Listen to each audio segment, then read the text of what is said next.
Hello everyone, ಎಲ್ಲರಿಗೂ ಸ್ವಾಗತ ನನ್ನ ಯೂಟ್ಯೂಬ್ ಚಾನಲ್ ಅಲ್ಲಿ. ಸೊ ಈ ವಿಡಿಯೋನಲ್ಲಿ ನಾನು ನಿಮಗೆ HDFC ಬ್ಯಾಂಕ್ ನಲ್ಲಿ ನೀವು ಯಾವ ತರ ಪರ್ಸನಲ್ ಲೋನ್ ಅನ್ನ ನೀವು ಅಪ್ಲೈ ಮಾಡಬಹುದು ಅಂತ ನಿಮಗೆ ಈ ವಿಡಿಯೋನಲ್ಲಿ ಎಕ್ಸ್ಪ್ಲೇನ್ ಮಾಡ್ತೀನಿ. ಓಕೆ, ಸೊ ನೀವು HDFC ಅಂತ ಗೂಗಲ್ ನಲ್ಲಿ ಟೈಪ್ ಮಾಡಿ ಸರ್ಚ್ ಮಾಡಿ. ಈ ತರ HDFC ಇದು ಒಂದು ವೆಬ್ಸೈಟ್ ಆಪ್ಷನ್ ಕಾಣುತ್ತೆ ನಿಮಗೆ. ಇದ್ರ ಮೇಲೆ ಕ್ಲಿಕ್ ಮಾಡಿ. ಕ್ಲಿಕ್ ಮಾಡಿದ ತಕ್ಷಣ ನಿಮಗೆ ಈ ತರ ವೆಬ್ಸೈಟ್ ಅನ್ನು ಓಪನ್ ಆಗುತ್ತೆ. ಇಲ್ಲಿ ಸ್ವಲ್ಪ ಕೆಳಗಡೆ ನೀವು ಸ್ಕ್ರೋಲ್ ಡೌನ್ ಮಾಡ್ಕೋಬೇಕು. ಇಲ್ಲಿ ಒಂದು ಈ ತರ ಒಂದು ಆಪ್ಷನ್ ಬರುತ್ತೆ ನೋಡಿ, ಹೋಮ್, ಪೇ, ಸೇವ್, ಇನ್ವೆಸ್ಟ್, ಬಾರೋ, ಇನ್ಶ್ಯೂರ್, ಆಫರ್ಸ್ ಅಂತ. ಇಲ್ಲಿ ಒಂದು ಆಪ್ಷನ್ ಇದೆ ನೋಡಿ, ಬಾರೋ ಅಂತ. ಇದ್ರ ಮೇಲೆ ಜಸ್ಟ್ ನೀವು ಕ್ಲಿಕ್ ಮಾಡಿ. ನಿಮ್ಗೆ ಈ ತರ ಬಹಳಷ್ಟು ಆಪ್ಷನ್ ಕಾಣುತ್ತೆ. ಇಲ್ಲಿ ಒಂದು ಫಸ್ಟ್ ಆಪ್ಷನ್ ಇದೆ ನೋಡಿ, ಪರ್ಸನಲ್ ಲೋನ್ ಅಂತ, ರೈಟ್. ಸೊ ಇದ್ರ ಮೇಲೆ ನೀವು ಕ್ಲಿಕ್ ಮಾಡಿ. ಕ್ಲಿಕ್ ಮಾಡಿದ ತಕ್ಷಣ ಈ ತರ ಒಂದು ಪೇಜ್ ಓಪನ್ ಆಗುತ್ತೆ. ಇಲ್ಲಿ ಚೆಕ್ ಆಫರ್ ಮತ್ತೆ ಅಪ್ಲೈ ಆನ್ಲೈನ್ ಅಂತ ಎರಡು ಆಪ್ಷನ್ ಇದೆ. ಸೊ ಯಾವ್ದಾದ್ರು ಒಂದ್ರ ಮೇಲೆ ನೀವು ಕ್ಲಿಕ್ ಮಾಡಬಹುದು. ಸೇಮೇ ಪೇಜಿಗೆ ಅದು ರೀಡೈರೆಕ್ಟ್ ಆಗುತ್ತೆ. ಓಕೆ, ಸೊ ಅಪ್ಲೈ ಆನ್ಲೈನ್ ಮೇಲೆ ನೀವು ಕ್ಲಿಕ್ ಮಾಡಿ. ಕ್ಲಿಕ್ ಮಾಡಿದ ತಕ್ಷಣ ಈ ತರ ಒಂದು ಆಪ್ಷನ್ ಬರುತ್ತೆ, ನೀವು ಸ್ಯಾಲರಿಡ್ ಪರ್ಸನ್ ಇದ್ದೀರಾ ಅಥವಾ ಸೆಲ್ಫ್ ಎಂಪ್ಲಾಯ್ಡ್ ಅಥವಾ ಬಿಸಿನೆಸ್ ಇದ್ದೀರಾ ಅಂತ. ಓಕೆ, ಸೊ ನಾನೇನ್ ಮಾಡ್ತೀನಿ, ಸ್ಯಾಲರಿಡ್ ಅಂತ ಸೆಲೆಕ್ಟ್ ಮಾಡ್ಕೋತೀನಿ. ಸೊ ಸ್ಯಾಲರಿಡ್ ಅಂತ ಸೆಲೆಕ್ಟ್ ಮಾಡ್ಕೋ ತಕ್ಷಣ ಈ ತರ ಒಂದು ಮೊಬೈಲ್ ನಂಬರ್ ಎಂಟರ್ ಮಾಡಬೇಕು ಅಂತ ಒಂದು ಪೇಜ್ ಓಪನ್ ಆಗುತ್ತೆ. ಸೊ ನಿಮ್ದು ಮೊಬೈಲ್ ನಂಬರ್ ಎಂಟರ್ ಮಾಡಿ and date of birth. Mobile number ನಿಮ್ದೇನ್ ಪ್ಯಾನ್ ಕಾರ್ಡ್ ಇರುತ್ತಲ್ಲ, ಪ್ಯಾನ್ ಕಾರ್ಡ್ ನಲ್ಲಿ ಯಾವ ತರ ಡೇಟ್ ಆಫ್ ಬರ್ತ್ ಇರುತ್ತಲ್ಲ ಆ ತರ ಡೇಟ್ ಆಫ್ ಬರ್ತ್ ನೀವು ಇಲ್ಲಿ ಎಂಟರ್ ಮಾಡಬೇಕು. ಓಕೆ, ಸೊ ಈ ತರ ಎಂಟರ್ ಮಾಡಿದ ತಕ್ಷಣ ನೆಕ್ಸ್ಟ್ ಇಲ್ಲಿ ಚೆಕ್ ಬಾಕ್ಸ್ ಇರುತ್ತೆ. ಸೊ ಇದ್ರ ಮೇಲೆ ನೀವು 3 ಚೆಕ್ ಬಾಕ್ಸ್ ಕ್ಲಿಕ್ ಮಾಡಬೇಕು. ಕ್ಲಿಕ್ ಮಾಡಿದ ತಕ್ಷಣ ಇಲ್ಲಿ ವ್ಯೂ ಲೋನ್ ಎಲಿಜಿಬಿಲಿಟಿ ಅಂತ ಆಪ್ಷನ್ ಕಾಣುತ್ತೆ. ಸೊ ಇದ್ರ ಮೇಲೆ ನೀವು ಕ್ಲಿಕ್ ಮಾಡಿ. ಕ್ಲಿಕ್ ಮಾಡಿದ ತಕ್ಷಣ ಈ ತರ ಒಂದು OTP ಬರುತ್ತೆ ನಿಮ್ಮ ಮೊಬೈಲಿಗೆ. ಸೊ OTP ಅನ್ನ ಇಲ್ಲಿ ಎಂಟರ್ ಮಾಡಬೇಕು. ಎಂಟರ್ ಮಾಡಿ ಸಬ್ಮಿಟ್ OTP ಮೇಲೆ ಕ್ಲಿಕ್ ಮಾಡಿ. ಸಬ್ಮಿಟ್ OTP ಮೇಲೆ ಕ್ಲಿಕ್ ಮಾಡಿದ ತಕ್ಷಣ ಈ ತರ ಪೇಜ್ ಓಪನ್ ಆಗುತ್ತೆ. ಸಿ, ಇಫ್ ನಿಮ್ದು ನೀವು ಎಲಿಜಿಬಲ್ ಇದ್ರಿ ಅಂತಂದ್ರೆ ಈ ತರ ಪೇಜ್ ಆಟೋಮೆಟಿಕ್ಲಿ ಡೈರೆಕ್ಟ್ಲಿ ಓಪನ್ ಆಗುತ್ತೆ. ಇಲ್ಲ ಅಂತಂದ್ರೆ ಇದು ಆಫರ್ ನಿಮ್ಗೆ ಇಲ್ಲ ಅಂತ ನೀವು ಅನ್ಕೋಬಹುದು. ಓಕೆ, ಸೊ ಇಲ್ಲಿ ಈ ತರ ಆಫರ್ ನಿಮ್ಗೆ ಪ್ರೀ ಅಪ್ರೂವ್ಡ್ ಆಗಿದೆ ಅಂತ ಅರ್ಥ. ಸೊ ಇಲ್ಲಿ ನೀವು ನಿಮ್ಗೆ ಯಾವ ತರ ಬೇಕಲ್ಲ ಅಂತಂದ್ರೆ, ಈಗ ಇಲ್ಲಿ ನೀವು ನೋಡ್ಬೋದು ಯುವರ್ ಲೋನ್ ಎಲಿಜಿಬಿಲಿಟಿ ಇಸ್ 1,80,000 ಅಂತ, ರೈಟ್. ಸೊ ಇದು ನಿಮ್ಗೆ 1 ಲಕ್ಷ ಬೇಕು ಅಂತಂದ್ರೆ ನೀವು 1 ಲ್ಯಾಕ್ ಅಂತ ಟೈಪ್ ಮಾಡ್ಬೋದು, ರೈಟ್. ಸೊ ಇಲ್ಲಿ 1,80,000 ಅಪ್ಪರ್ ಲಿಮಿಟ್ ಇದೆ, ರೈಟ್. ಇದಕ್ಕಿಂತ ಜಾಸ್ತಿ ಬೇಕು ಅಂತಂದ್ರೆ ಇಲ್ಲಿ ಕ್ಲಿಕ್ ಹಿಯರ್ ಅಂತ ಆಪ್ಷನ್ ಇದೆ. ಬಟ್ ಅದು ಆಫ್ಲೈನ್ ಪ್ರೊಸೀಜರ್ ಆಗುತ್ತೆ. ಅಂದ್ರೆ ಕಸ್ಟಮರ್ ಕೇರ್ ಬ್ಯಾಂಕಿಗೆ ಹೋಗ್ಬೇಕಾಗತ್ತೆ, ಡಾಕ್ಯುಮೆಂಟ್ ಸಬ್ಮಿಟ್ ಮಾಡ್ಬೇಕಾಗತ್ತೆ, ಈ ತರ ಎಲ್ಲ ಅದು ಪ್ರೊಸೀಜರ್ ಇರುತ್ತೆ. ಸೊ ಇದೇನು 1,80,000 ಇದೆಯಲ್ಲ, ಅಂದ್ರೆ ಪ್ರತಿಯೊಬ್ಬರಿಗೆ ಬೇರೆ ಬೇರೆ ಆಫರ್ ಇಲ್ಲಿ ಸಿಗ್ಬಹುದು. ಓಕೆ, ಸೊ ನಿಮ್ದು ಲಾಗಿನ್ ನಲ್ಲಿ ನೀವು ಚೆಕ್ ಮಾಡಿದಾಗ ನಿಮ್ಗೆ ಎಷ್ಟು ತೋರಿಸುತ್ತೆ ಅಲ್ಲ ಅಷ್ಟು ನಿಮ್ದು ಅಪ್ಪರ್ ಲಿಮಿಟ್, ಅಂದ್ರೆ pre approved without any documentation ಅಂತ ಆನ್ಲೈನ್ ಮುಖಾಂತರ ನೀವು ಇದು ಪಡೆದುಕೋಬಹುದು ಅಂತ ಒಂದು ಆಫರ್ ಅಂತ ಅನ್ಕೋಬಹುದು, ರೈಟ್. ಜಾಸ್ತಿ ಬೇಕಂತಂದ್ರೆ ಇಲ್ಲಿ ಕ್ಲಿಕ್ ಮಾಡಿ ಡೀಟೇಲ್ಸ್ ಸಬ್ಮಿಟ್ ಮಾಡಬೇಕು, ಬ್ಯಾಂಕಿಗೆ ಕಾಂಟ್ಯಾಕ್ಟ್ ಮಾಡಬೇಕಾಗುತ್ತೆ, ರೈಟ್. ನೆಕ್ಸ್ಟ್ ಇಲ್ಲಿ ಒಂದು ಸ್ಲೈಡ್ ಬಾರ್ ಇದೆ ನೋಡಿ, ರೈಟ್. ಸೊ ಇದನ್ನ ನೀವು ಮೂವ್ ಮಾಡಬಹುದು. ಅದ್ರ ಪ್ರಕಾರ ಇಲ್ಲಿ ಅಮೌಂಟ್ ವೇರಿಯೇಷನ್ ಆಗುತ್ತೆ. ನಿಮ್ಗೆ ಜಾಸ್ತಿ ಬೇಕು, ಕಡಿಮೆ ಬೇಕು ಅಂತಂದ್ರೆ ನೀವು ಕಡಿಮೆ ಕೂಡ ಮಾಡಬಹುದು. ಇಲ್ಲಿ ಕೂಡ ಟೈಪ್ ಮಾಡಬಹುದು, ನನಗೆ 1 ಲ್ಯಾಕ್ ಅಥವಾ 50,000, 1,50,000 ಇಷ್ಟು ಈ ತರ ಬೇಕು ಅಂತ. ಅಂಡ್ ಇಲ್ಲಿ ಲೋನ್ ಪೀರಿಯಡ್ ಎಷ್ಟು ವರ್ಷಕ್ಕೆ ನಿಮ್ಗೆ ಇದು ಲೋನ್ ಬೇಕಾಗಿದೆ ಅಂತ. ಸೊ 12 ಮಂತ್ಸ್, 24, 36 ಈ ತರ ಅದು ಡಿಫ್ರೆಂಟ್ ಇಲ್ಲಿ ಆಪ್ಷನ್ಸ್ ಕಾಣುತ್ತೆ. ಸೊ ನೀವು ಅದ್ರ ಪ್ರಕಾರ ಇಲ್ಲಿ ಕ್ಲಿಕ್ ಮಾಡಬೇಕು. ಸೊ ಯಾವ ಅಮೌಂಟ್ ಎಷ್ಟು ಟೆನ್ಯೂರಿಗೆ ನೀವು ಸೆಲೆಕ್ಟ್ ಮಾಡ್ಕೊತಿರಲ್ಲ ಅದ್ರ ಪ್ರಕಾರ ಇಲ್ಲಿ EMI ತೋರಿಸುತ್ತೆ. ಉದಾಹರಣೆಗೆ ಇಲ್ಲಿ 1,80,000 ಇದೆ, ಟೋಟಲ್ 36 ಮಂತ್ಸ್ ಇದೆ. ಅಂಡ್ ಇಲ್ಲಿ EMI ಎಷ್ಟು ಬರ್ತಾ ಇದೆ, 6,507 rupees ಅಂತ, ರೈಟ್. ಸೊ ಈ ತರ ನೀವು ಚೇಂಜ್ ಆಗುತ್ತೆ EMI ಡಿಪೆಂಡ್ ಅಪಾನ್ ಎಷ್ಟು ದುಡ್ಡು ತಗೋತಾ ಇದ್ರಿ ಲೋನು ಅಂಡ್ ಎಷ್ಟು ವರ್ಷಿಗೆ ತಗೋತಾ ಇದ್ರಿ ಅಥವಾ ಎಷ್ಟು ತಿಂಗಳಿಗೆ ತಗೋತಾ ಇದ್ರಿ ಅಂತ. ಇಲ್ಲಿ ಮಂತ್ಲಿ ರೇಟ್ ಆಫ್ ಇಂಟ್ರೆಸ್ಟ್ ಕೂಡ ಇಲ್ಲಿ ಇರುತ್ತೆ. ಅಂಡ್ ಯಾವ ಡೇಟ್ ಲಿಂದ EMI ಸ್ಟಾರ್ಟ್ ಆಗುತ್ತೆ ಅಂತ ಅದು ಕೂಡ ಇಲ್ಲಿ ಇರುತ್ತೆ. ಸೊ ಇಲ್ಲಿ ಕೆಳಗಡೆ ಕಂಟಿನ್ಯೂ ಮೇಲೆ ಕ್ಲಿಕ್ ಮಾಡಬೇಕು. ಕಂಟಿನ್ಯೂ ಮೇಲೆ ಕ್ಲಿಕ್ ಮಾಡಿದ ತಕ್ಷಣ ನೆಕ್ಸ್ಟ್ ಇನ್ನೊಂದು ಪಾಯಿಂಟ್, ನಿಮ್ಗೆ ಕಸ್ಟಮರ್ ಕೇರ್ ಅಂದ್ರೆ ಬ್ಯಾಂಕ್ ದಿಂದ ಏನ್ ಕಸ್ಟಮರ್ ಕೇರ್ ಇರ್ತಾರಲ್ಲ ಅವ್ರು ಏನಾದ್ರು ನಿಮ್ಗೆ ಅಸಿಸ್ಟ್ ಮಾಡ್ತಾ ಇದ್ದಾರೆ, ಬ್ಯಾಂಕ್ ಎಂಪ್ಲಾಯೀಸ್ ಅಥವಾ ಈ ತರ ಏನಾದ್ರು ನಿಮ್ಗೆ ಅವ್ರು ಗೈಡ್ ಮಾಡ್ತಾ ಇದಾರೆ ಅಂತಂದ್ರೆ ಅವ್ರದ್ದು ಕೋಡ್ ಹಾಕ್ಬೇಕಾಗತ್ತೆ. ಅವರು ಕಸ್ಟಮರ್ ನಿಮ್ಗೆ ಬ್ಯಾಂಕ್ ರಿಪ್ರೆಸೆಂಟೇಟಿವ್ ನಿಮ್ಗೆ ಹೇಳ್ಬೋದು. ಇಲ್ಲ ಅಂತಂದ್ರೆ ಇಲ್ಲಿ ನೀವು ನೋ ಅಂತ ಕೂಡ ಹೇಳ್ಬೋದು. ಓಕೆ, ಸೊ ಕಸ್ಟಮರ್ ಕೇರ್ ಏನಾದ್ರು ಗೈಡ್ ಮಾಡ್ತಾ ಇದ್ದಾರೆ ಅಂತಂದ್ರೆ ನೀವು ಇಲ್ಲಿ ಅವ್ರದ್ದು ಕೋಡ್ ಇರುತ್ತೆ, ಅದು ಸ್ಪೆಸಿಫಿಕ್ ಕೋಡ್, ಅದು ಹಾಕ್ಬೇಕು. ಇಲ್ಲ ಅಂತಂದ್ರೆ ಇಲ್ಲಿ ನೋ ಅಂತ ಕೊಡಿ, ರೈಟ್. ನೆಕ್ಸ್ಟ್ ಇಲ್ಲಿ ಕಂಟಿನ್ಯೂ ಮೇಲೆ ಕ್ಲಿಕ್ ಮಾಡಬೇಕು. ಕಂಟಿನ್ಯೂ ಮೇಲೆ ಕ್ಲಿಕ್ ಮಾಡಿದ ತಕ್ಷಣ ಇನ್ನೊಂದು ಆಪ್ಷನ್ ಬರುತ್ತೆ ಇಲ್ಲಿ, in case of unforeseen events ಅಂತಂದ್ರೆ ಯಾರು ಆ ಲೋನ್ ಅನ್ನ ತಗೋತಾ ಇರಲ್ಲ, ಸೊ ಅವ್ರದ್ದು ಏನಾದ್ರು ಅನ್ಫಾರ್ಚುನೇಟ್ ಆಗಿ ಆಕ್ಸಿಡೆಂಟ್ ಆಯ್ತು, ಡೆತ್ ಆಯ್ತು, ಈ ತರ ಏನಾದ್ರು ಆದ್ರೆ ಅದು ಎಕ್ಸ್ಟ್ರಾ ಪೇ ಇದು ಸಾರಿ ಏನು ಮಿಕ್ಕಿದ ಲೋನ್ ಅಮೌಂಟ್ ಇರುತ್ತಲ್ಲ ಅದು ಅವ್ರ ಫ್ಯಾಮಿಲಿಗೆ ಪೇ ಮಾಡ್ಬೇಕಾಗತ್ತೆ, ಅಥವಾ ಈ ತರ ಎಲ್ಲ ಕಂಡೀಷನ್ಸ್ ಇರುತ್ತೆ, ರೈಟ್. ಸೊ ಇಲ್ಲಿ ಏನ್ ಮಾಡ್ಬೇಕು, ಇಲ್ಲಿ ಏನ್ ಆಪ್ಷನ್ ಕೊಡ್ತಾ ಇದ್ದಾರೆ ಅಂತಂದ್ರೆ 495 rupees ಪರ್ ಮಂತ್ ಒಂದು ಇನ್ಶೂರೆನ್ಸ್ ತರ ನೀವು ತಗೋಬಹುದು.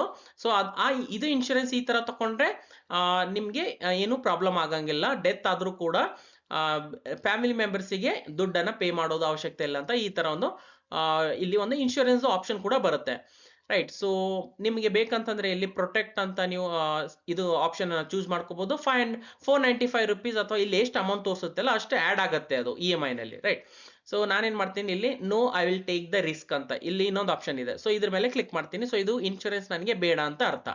So no I will take the risk ಅಂತ ಇದ್ರ ಮೇಲೆ ಕ್ಲಿಕ್ ಮಾಡಿದ ತಕ್ಷಣ ನೆಕ್ಸ್ಟ್ ಆಪ್ಷನ್ ಇಲ್ಲಿ ಈ ತರ ಬರುತ್ತೆ, ಪ್ರೊಸೀಡ್ ವಿತ್ ಲೋನ್ ತೋರಿಸುತ್ತೆ ನಿಮಗೆ, EMI ತೋರಿಸುತ್ತೆ and net disbursement after deduction. So ಇಲ್ಲಿ ನೀವು ನೋಡಬಹುದು 1,80,000 ಲೋನ್ ಅಮೌಂಟ್ ಇದೆ, ಬಟ್ 1,77,611 rupees ಮಾತ್ರ ಬರ್ತಾ ಇದೆ. ಸೊ ಮಿಕ್ಕಿದೇನದಲ್ಲ ಡಿಡಕ್ಷನ್ ಇದೆ, ಏನು ಡಿಡಕ್ಷನ್ ಅಂತ ನಿಮಗೆ ಮುಂದೆ ಹೇಳ್ತೀನಿ. ಸೊ ಇಲ್ಲಿ ಪ್ರೊಸೀಡ್ ವಿತೌಟ್ ಇನ್ಶೂರೆನ್ಸ್ ಅಂತ ಕ್ಲಿಕ್ ಮಾಡಿ. ಓಕೆ, ನಾನು ಇನ್ಶೂರೆನ್ಸ್ ನನಗೆ ಬೇಡ ಅಂತ ಇಲ್ಲಿ ಕ್ಲಿಕ್ ಮಾಡ್ದಲ್ಲ, no I will take the risk ಅಂತ. ಸೊ ಪ್ರೊಸೀಡ್ ವಿತೌಟ್ ಇನ್ಶೂರೆನ್ಸ್ ಅಂತ ಕ್ಲಿಕ್ ಮಾಡಬೇಕು. ಕ್ಲಿಕ್ ಮಾಡಿದ ತಕ್ಷಣ ಇಲ್ಲಿ ಈ ತರ ಡೀಟೇಲ್ಸ್ ಬರುತ್ತೆ. ಸೊ ಇಲ್ಲಿ ನೀವು ನೋಡಬಹುದು loan amount 1,80,000, rate of interest per annum ಒಂದು ವರ್ಷಕ್ಕೆ ಇಷ್ಟು, loan period 36 months, EMI 6,507 rupees. First EMI ಯಾವಾಗ್ಲಿಂದ ಅಂತ ಇಲ್ಲಿ ಡೇಟ್ ಬರುತ್ತೆ, ಆನ್ಯುವಲ್ ಪರ್ಸೆಂಟೇಜ್ ರೇಟ್ APR ಅಂತ ಒಂದು ಆಪ್ಷನ್ ಒಂದು ವ್ಯಾಲ್ಯೂ ಇರುತ್ತೆ. ಇಲ್ಲಿ ಡಿಡಕ್ಷನ್ಸ್ 2,389 rupees. ಯಾಕೆ ಡಿಡಕ್ಷನ್ ಅಂತಂದ್ರೆ ಇಲ್ಲಿ ಕೆಳಗಡೆ ಬರ್ದಿದೆ ನೋಡಿ, processing fees including GST 1,179 rupees, ಮತ್ತೆ ಪ್ರೀ EMI ಇಂಟ್ರೆಸ್ಟ್ ಅಂತ 710 rupees ಆಗಿದೆ, ಸ್ಟಾಂಪ್ ಡ್ಯೂಟಿ 500 rupees. ಸೊ ಈ ತರ ಡಿಡಕ್ಷನ್ 2,389, ಇದು 1,80,000 ನಲ್ಲೇ ಇದು ಡಿಡಕ್ಟ್ ಆಗಿರುತ್ತೆ. ಓಕೆ, ಸೊ ಇಲ್ಲಿ ನೀವು ನೋಡಬಹುದು ಈ ತರ ಡಿಡಕ್ಷನ್ಸ್ ಇರುತ್ತೆ. ನೆಕ್ಸ್ಟ್ ಕೆಳಗಡೆ ಪ್ರೊಸೀಡ್ ಅಂತ ಆಪ್ಷನ್ ಇರುತ್ತೆ, ಪ್ರೊಸೀಡ್ ಮೇಲೆ ಕ್ಲಿಕ್ ಮಾಡಿ. ಪ್ರೊಸೀಡ್ ಮೇಲೆ ಕ್ಲಿಕ್ ಮಾಡಿದ ತಕ್ಷಣ ಇಲ್ಲಿ ಈ ತರ ಒಂದು ಇಮೇಲ್ ID ನೀವು ಎಂಟರ್ ಮಾಡಿ ಅಂತ ಇಲ್ಲಿ ಆಪ್ಷನ್ ಬರುತ್ತೆ. ಸೊ ನಿಮ್ದು ಇಮೇಲ್ ID ಇಲ್ಲಿ ಎಂಟರ್ ಮಾಡಿ.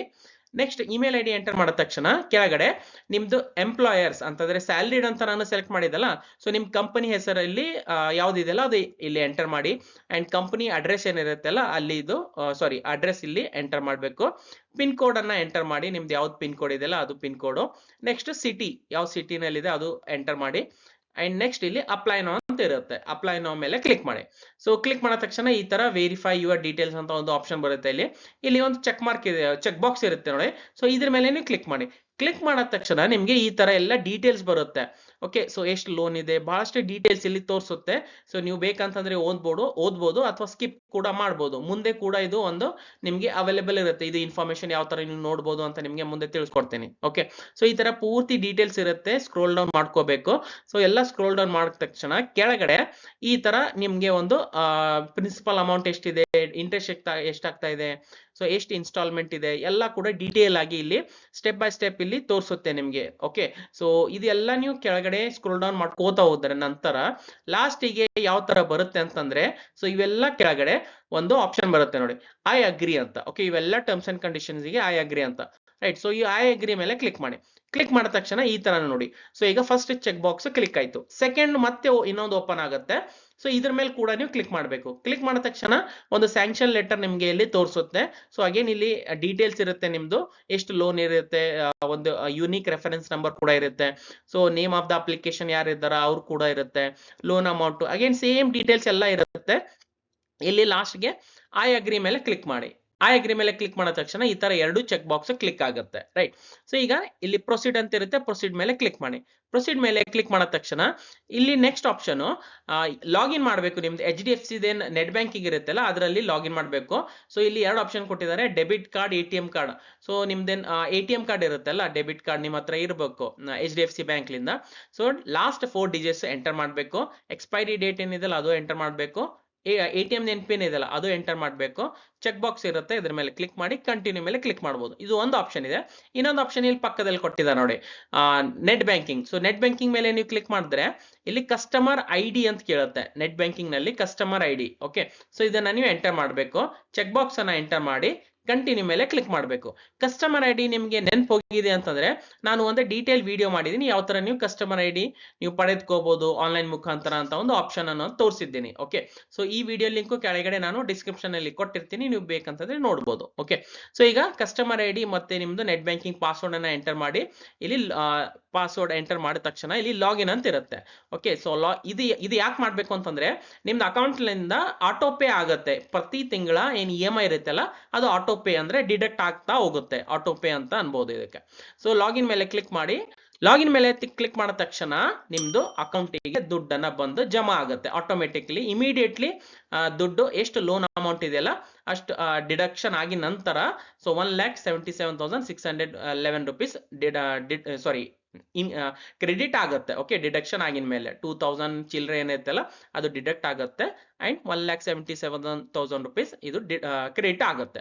ಸೊ ಈ ತರ ಇಮಿಡಿಯೇಟ್ಲಿ ನೀವು ಲೋನ್ ಅನ್ನ ಪಡೆದುಕೋಬಹುದು ಆನ್ಲೈನ್ ಮುಖಾಂತರ. ಯಾರಿಗೂ ಏನೂ ಡಾಕ್ಯುಮೆಂಟ್ ಕೊಡೋದು ಅವಶ್ಯಕತೆ ಇಲ್ಲ. ಓಕೆ, ಅಂಡ್ ಬ್ಯಾಂಕಿಗೆ ಹೋಗೋದು ಕೂಡ ಅವಶ್ಯಕತೆ ಬೀಳಂಗಿಲ್ಲ, right? So immediately congratulations, your personal loan has been processed and loan amount ಏನಿದೆಯಲ್ಲ ಅಕೌಂಟ್ ನಂಬರ್ ನಿಮ್ದೇನು HDFC ಏನ್ ಬ್ಯಾಂಕ್ ಅಕೌಂಟ್ ಇರುತ್ತೆ ಅದಕ್ಕೆ ಬಂದು ಜಮಾ ಆಗುತ್ತೆ. ಓಕೆ, ಸೊ ಅಗೇನ್ ನಿಮ್ದೇನ್ ನೆಟ್ ಬ್ಯಾಂಕಿಂಗ್ ಲಾಗಿನ್ ಇರುತ್ತೆ ಅಲ್ಲ ಅಲ್ಲಿ ಕೂಡ ನೀವು ನೋಡ್ಬೋದು, ಇಲ್ಲಿ ಲೋನ್ ಅಂತ ಏನ್ ಸೆಕ್ಷನ್ ಇರುತ್ತೆ ಅಲ್ಲ ಇಲ್ಲಿ ಪಕ್ಕದ ಮೇಲ್ಗಡೆ ನೋಡ್ಬೋದು ಲೋನ್ಸ್ ನಲ್ಲಿ. ಸೊ ಇದು ಲೋನ್ ಮೇಲೆ ನೀವು ಕ್ಲಿಕ್ ಮಾಡಿದ ತಕ್ಷಣ ನಿಮ್ದು ಏನ್ ಲೋನ್ ಅಮೌಂಟ್ ಇರುತ್ತಲ್ಲ ಅಥವಾ ಲೋನ್ ತಗೊಂಡಿದ್ದ ಡೀಟೇಲ್ಸ್ ಅದು ಕೂಡ ಇಲ್ಲಿ ನೋಡ್ಬೋದು. Loan amount, tenure, EMI, status active ಇದೆ, ಈ ತರ ಪರ್ಸನಲ್ ಲೋನ್ ಅಂತ, ರೈಟ್? ಸೊ ಈ ತರ ನೀವು ನಿಮ್ದು ನೆಟ್ ಬ್ಯಾಂಕಿಂಗ್ ಲಾಗಿನ್ ಅಲ್ಲಿ ಕೂಡ ನೋಡ್ಬೋದು, ರೈಟ್? ಅಂಡ್ ಇನ್ನೊಂದು ಇಮೇಲ್ ಕೂಡ ಬರುತ್ತೆ ನಿಮ್ಗೆ, ನಿಮ್ದೇನ್ ರಿಜಿಸ್ಟರ್ಡ್ ಇಮೇಲ್ ಐ ಡಿ ಅಂತ ಕೇಳೋದಲ್ಲ ಅಲ್ಲಿ ಎಂಟರ್ ಮಾಡಿದ್ವಲ್ಲ, ಸೊ ಅದು ಇಮೇಲ್ ಐ ಡಿಗೆ ಒಂದು ಇಮೇಲ್ ಬರುತ್ತೆ. Congrats, your personal loan has been disperse, so ಬಂದು ಜಮಾ ಆಗಿದೆ ಅಂತ ಇಲ್ಲಿ ಅರ್ಥ. ಓಕೆ, ಅಂಡ್ ಕೆಳಗಡೆ ನೀವು ಇಮೇಲ್ ನಲ್ಲಿ ಸ್ಕ್ರೋಲ್ ಮಾಡಿದ್ರೆ ಅಗೇನ್ ಡೀಟೇಲ್ಸ್ ಇರುತ್ತೆ. ಇಲ್ಲಿ ಒಂದು ಆಪ್ಷನ್, ಇಲ್ಲಿ ಇನ್ನೊಂದು PDF ಅಟ್ಯಾಚ್ಮೆಂಟ್ ಇರುತ್ತೆ. ಸೊ ಇದು PDF ನೀವು ಡೌನ್ಲೋಡ್ ಮಾಡಿದ್ರಿ ಓದ್ರಲ್ಲ ಎಲ್ಲ ಕೂಡ ಡೀಟೇಲ್ಸ್ ನಿಮ್ಗೆ ಕಾಣುತ್ತೆ. ಓಕೆ, ಸೊ ಆ PDF ನಲ್ಲಿ ಎಲ್ಲ ಡೀಟೇಲ್ಸ್ ಕೂಡ ಇರುತ್ತೆ. ಇಲ್ಲಿ ಇನ್ನೊಂದು ಪಾಯಿಂಟ್ ಅನ್ನ ಹೇಳ್ಬೇಕಾಗುತ್ತೆ.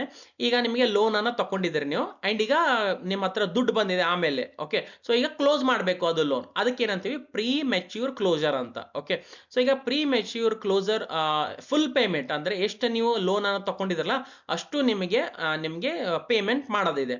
ಸೊ ಅದಕ್ಕೆ ಏನಂತೀವಿ ಪ್ರೀ ಮೆಚ್ಯೂರ್ ಕ್ಲೋಸರ್ ಅಂತ. ಸೊ ಅದಕ್ಕೆ ಚಾರ್ಜಸ್ ಕಟ್ಟಬೇಕಾಗತ್ತೆ. ಯಾವ ತರ ಚಾರ್ಜಸ್ ಇರುತ್ತೆ?